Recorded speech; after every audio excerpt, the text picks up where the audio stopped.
वंदे मातरम का नारा लगाकर लोग जेल गए, लाठियां पड़ी उनको। आरएसएस के 4 लोगों का नाम बताओ जो वंदे मातरम नारा लगा के जेल गए, उनका नाम बताओ आप। 4 लोगों का नाम बताओ आप, अपने 4 पुरखों का नाम आप बताओ। आप नहीं बता सकते क्योंकि आजादी के आंदोलन में आपका कोई इतिहास नहीं।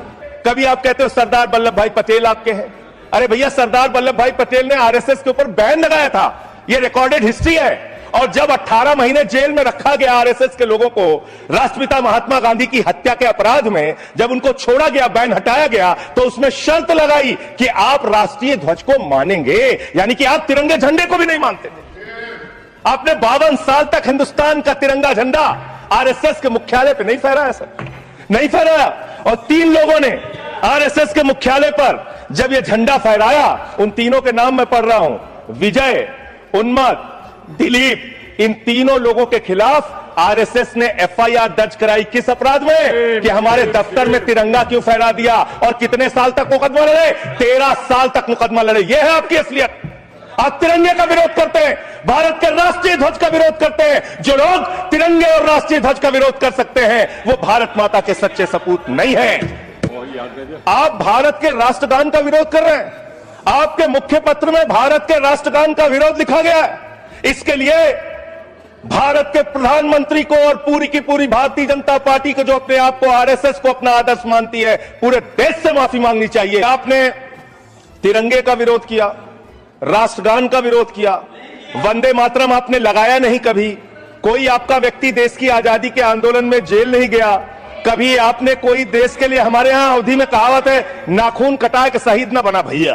तू तो नाखूनों नहीं कटाया भैया, बिना नाखून कटाए शहीद बना चाहता है। जिन्ना के साथ आपके कितने गहरे और मधुर संबंध थे, क्या इस देश के लोगों को पता है? नहीं पता, मैं बताता हूं। श्यामा प्रसाद मुखर्जी जी फजलुल हक की गवर्नमेंट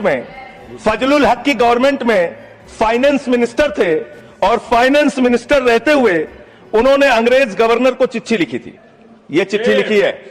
आपने भारत छोड़ो आंदोलन के खिलाफ, आपके नेता, जनसंघ के पहले राष्ट्रीय अध्यक्ष और तत्कालीन गवर्नमेंट में जो वित्त मंत्री थे, उन्होंने चिट्ठी लिखी अंग्रेज गवर्नर को और कहा कि भारत छोड़ो आंदोलन, जो हिंदुस्तान के क्रांतिकारियों का आंदोलन था, जो देश की आजादी का आंदोलन था, वो आंदोलन कुचल देना चाहिए, खत्म कर देना चाहिए। यह है रिकॉर्डेड हिस्ट्री आपकी। जिन्ना और आपके रिश्ते क्या थे? कितने मधुर रिश्ते थे।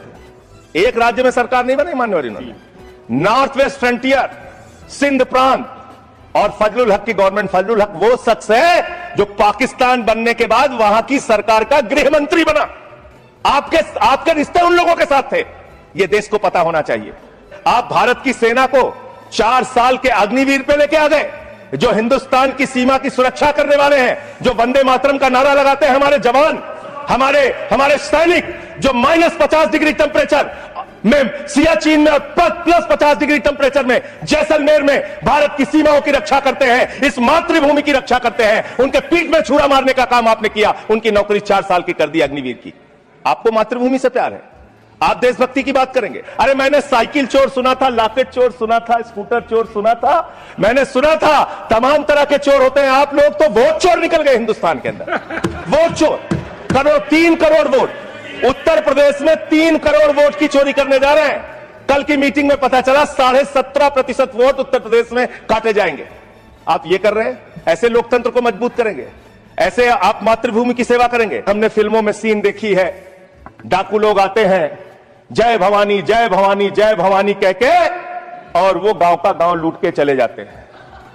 जय भवानी कह के गांव का गांव लूट के चले जाते हैं। हम इस देश के अंदर किसी भी सरकार को वंदे मातरम और भारत माता की जय लगाकर देश को लूटने की इजाजत नहीं देंगे।